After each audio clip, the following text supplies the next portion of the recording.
Hey guys, welcome back to the channel. Okay, so we're gonna do an update quickly on the Y325 IS that we've been working on, right? So this is a car that I'm choosing my words wisely. So I've done an update video on this vehicle, and this is the vehicle that had the shock tower that was 30 millimeters basically out to the side here. So the purpose of this video today is basically to update you quickly on the shock tower, show you how that came out. And then the other message I want to try and get out is the importance of test fitting and line fitting, especially on a vehicle that has gone through so much of structural work.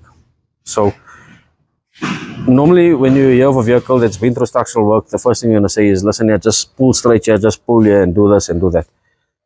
And we've experienced quite a bit of issues on this car. So this car we were supposed to be in paint with this vehicle already. And we're actually way behind on it, but I'm happy that we're going through these stages now instead of rushing to get the car painted and then finding these things out after paint.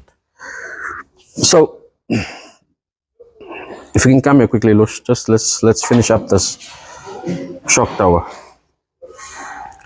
So if you guys remembered us doing a measurement on this car, right? This shock tower here, one of the measuring holes, I can't remember which one we used now.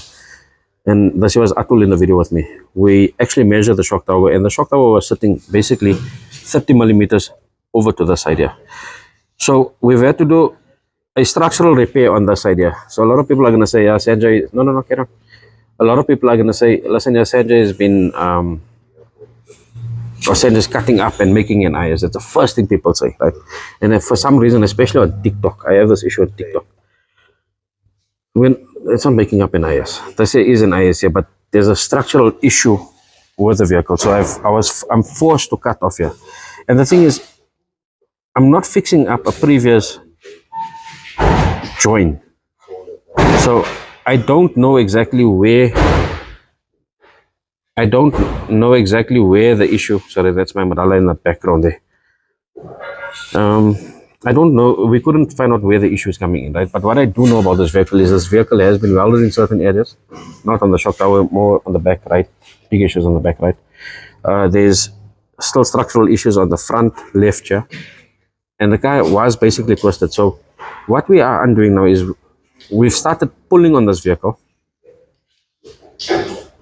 Firstly, we measure the bottom, right? And the bottom came out clear until we put it on the jig properly, and we started going through each axis. So we go through the x-axis, we go through the y-axis, and then we start moving up the car basically on the x-axis. So I don't know if this here might sound wrong or if I'm using the wrong terminology. Not if it might sound wrong, maybe I'm using the wrong terminology, but I'm going to call it that for now, right? It's our x-axis, our y-axis, and then we start going through the height of the car on its x-axis, and we start measuring out every single corner, and that's the reason why we started assembling the vehicle. We found out that the chassis leg was actually sitting 8 millimeter over that side there. So the chassis leg over 8 millimeter that side there, and the shock tower 30 millimeter over. So basically bent.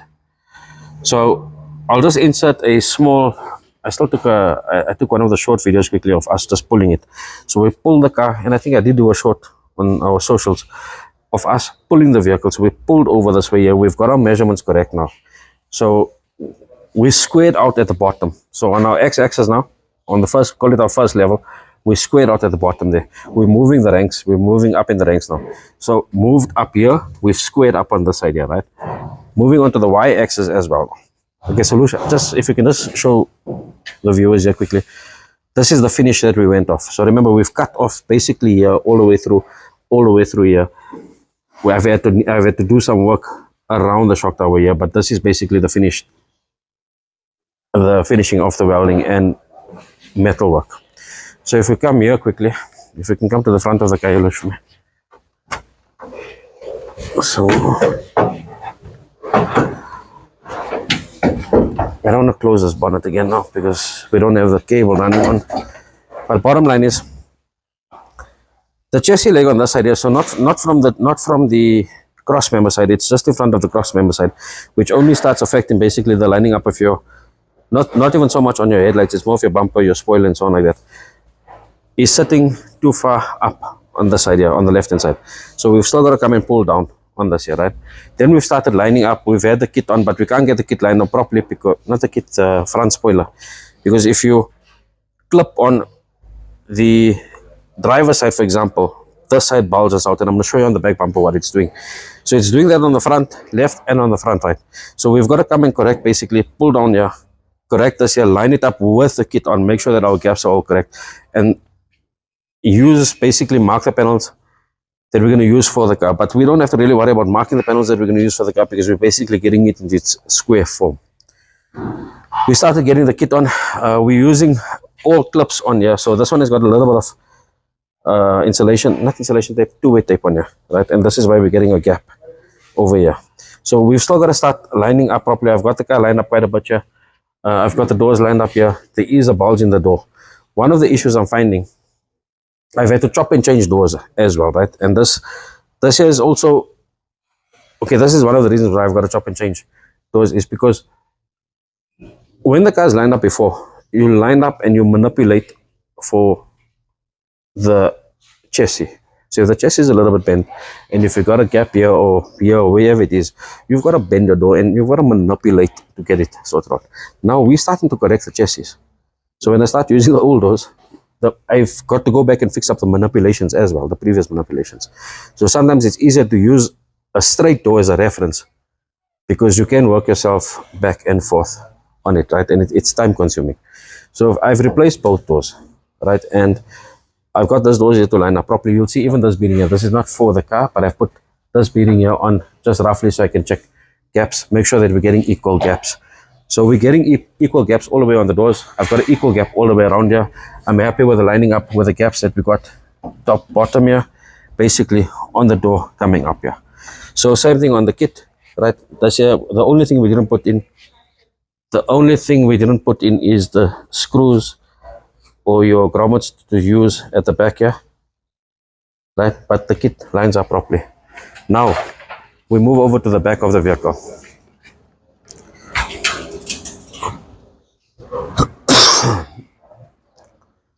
So when we had the car on the rotisserie, car looked good. We went in, we done our first stage of primer on the vehicle. Car looked good. And something told me, let's just go through our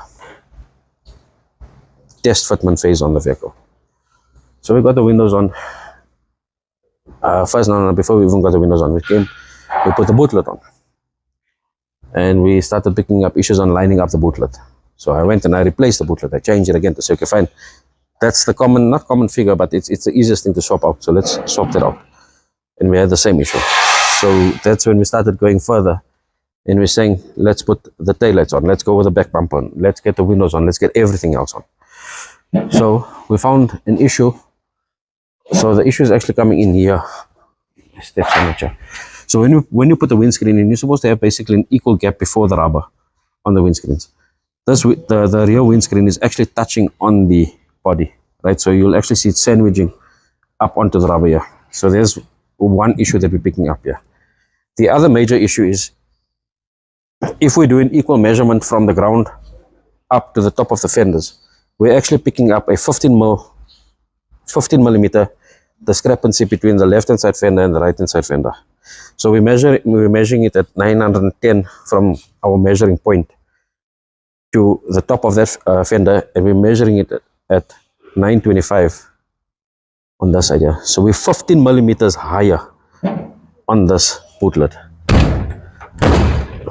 That's the issue we're having as well. If you can come here, Lush, if you can face in here for me.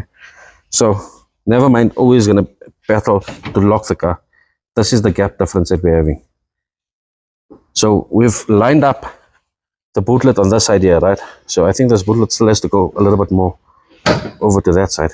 I'm gonna see here.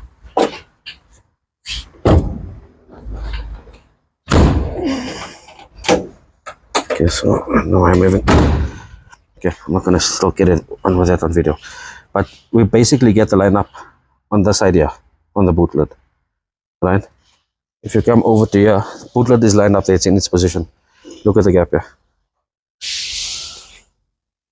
So we're sitting with the gap here, we're sitting with the bootlet sitting too far out.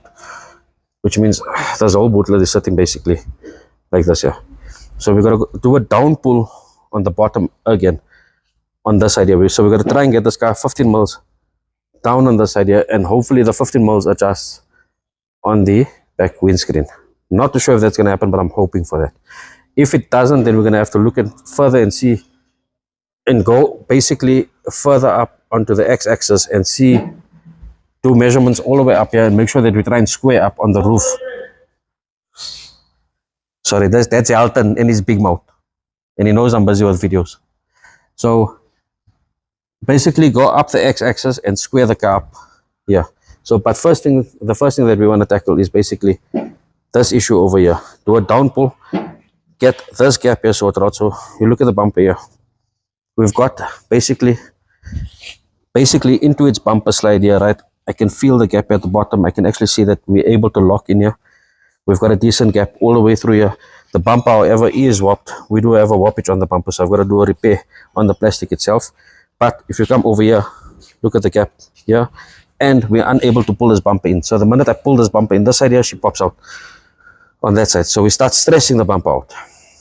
So we've got to do an out pull here and a down pull as well, and start measuring up. So from Monday, I think we'll be able to give this car full concentration again and start pulling and doing what we need to do on it. Prior to that, remember on this car, we've actually had to build up this whole C-pillar.